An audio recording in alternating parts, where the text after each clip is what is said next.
بسم اللہ الرحمن الرحیم نحمدہ ونصلی ونسلم علی رسولہ الکریم۔ پاکستان میں مذہبی دینی طبقہ میں مدارس اور مساجد میں وقف املاک ایکٹ بل کے حوالے سے ایک بے چینی پائی جاتی ہے۔ اس بے چینی کی بہت ساری وجوہات ہیں، لیکن اس میں اضافہ کچھ ایسے لوگ بھی کر رہے ہیں جن کا مقصد صرف اور صرف سیاست کرنا ہے، جنہوں نے کبھی ماضی میں جب مسجد اور مدرسہ عتاب میں آیا کبھی مرہم نہیں رکھا ان زخموں پر جو زخم لگے ہیں۔ لیکن میں ان سب کے لیے یہ عرض کرنا چاہتا ہوں کہ موجودہ حکومت میں الحمدللہ جب تک ہم موجود ہیں مسجد اور مدرسے کو کوئی خطرہ نہیں ہے، اور میں یہ اس لیے بھی کہہ رہا ہوں، اور جو صاحب بھی چاہیں میرے ساتھ آ کے ٹی وی پہ بیٹھ جائیں، مناظرہ کر لیں، مکالمہ کر لیں،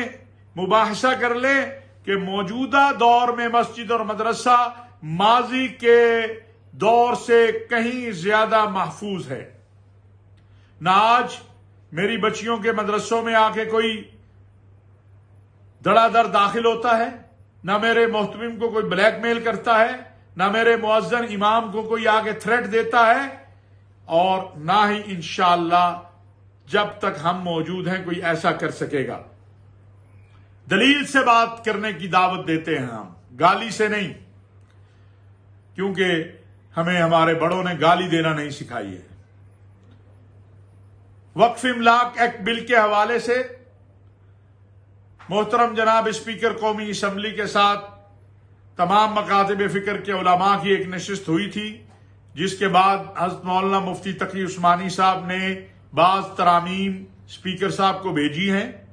اس کے اوپر باقاعدہ کام ہو رہا ہے، اور وزیر اعظم پاکستان محترم جناب عمران خان صاحب علماء مشائخ کانفرنس میں یہ کہہ چکے ہیں کہ اس حوالے سے انشاءاللہ بہت جلد وہ علماء مشائخ مدارس مساجد کو خوشخبری دیں گے۔ اس بل کے آنے کے بعد سے اب تک کوئی کارروائی نہیں ہوئی اور انشاءاللہ نہ ہی ہوگی۔ بعض مقامات پر مقامی سطح پر اگر ضلعی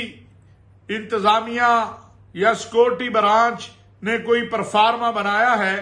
اور وہ معلومات اکٹھی کر رہے ہیں کہ یہ مسجد کس مکتبہ فکر کی ہے، یہاں کون امام ہے، تو اس کی وجہ یہ ہے کہ مسلسل شکایات ہیں کہ مسجد بناتا کوئی مکتبہ فکر ہے، زمین کسی کی ہوتی ہے، اور دوسرا مکتبہ فکر آ کے اس پہ قابض ہو جاتا ہے، اور پھر یہاں حکومت اس کو سیل کرتی ہے، اور اللہ اکبر کی صدا دو فریقوں کی لڑائی کی وجہ سے مذہبی فریقوں کے اللہ اکبر کی صدا اس مسجد میں بند ہو جاتی ہے، یا پھر وہاں جھگڑا ہوتا ہے اور پرچے ہوتے ہیں اور عدالتوں میں جایا جاتا ہے۔ میں یہ بات واضح کرنا چاہتا ہوں ایک مدرسے کا طالب علم ہونے کی حیثیت سے، ایک حکومتی ذمہ دار ہونے کی حیثیت سے، کہ جب تک موجودہ حکومت ہے انشاءاللہ مسجد اور مدرسے کو نہ کوئی خطرہ ہے نہ کوئی خطرہ ہوگا۔ اور ماضی میں بھی جب مسجد اور مدرسے کے اوپر ہلہ بولا گیا تو اس وقت بھی ہم میدان میں کھڑے ہوئے تھے، اور انشاءاللہ آئندہ بھی ہم مدرسے اور مسجد کے تحفظ کے لیے کھڑے ہوں گے۔ آج تک اللہ کے فضل و کرم سے سینکڑوں لوگ ہمارے علماء، ائمہ، خطبہ، مؤذن جو 4 شیڈول میں آپس کے تعصبات کی وجہ سے ڈلے تھے یا کسی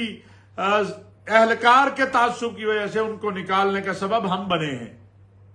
ان کے لیے ریلیف کا سبب ہم بنے ہیں، اور یہ عمل جاری ہے۔ ماضی میں نہیں جانا چاہتا، لیکن یہ کہنا چاہتا ہوں کہ اگر افغانستان کی جیلوں میں اور گوانتانامو بے میں بے گناہ پاکستانیوں اور مسجد مدرسے کے طلباء، ائمہ، خطبہ اور مؤذن کو ہم نے تنہا نہیں چھوڑا تھا،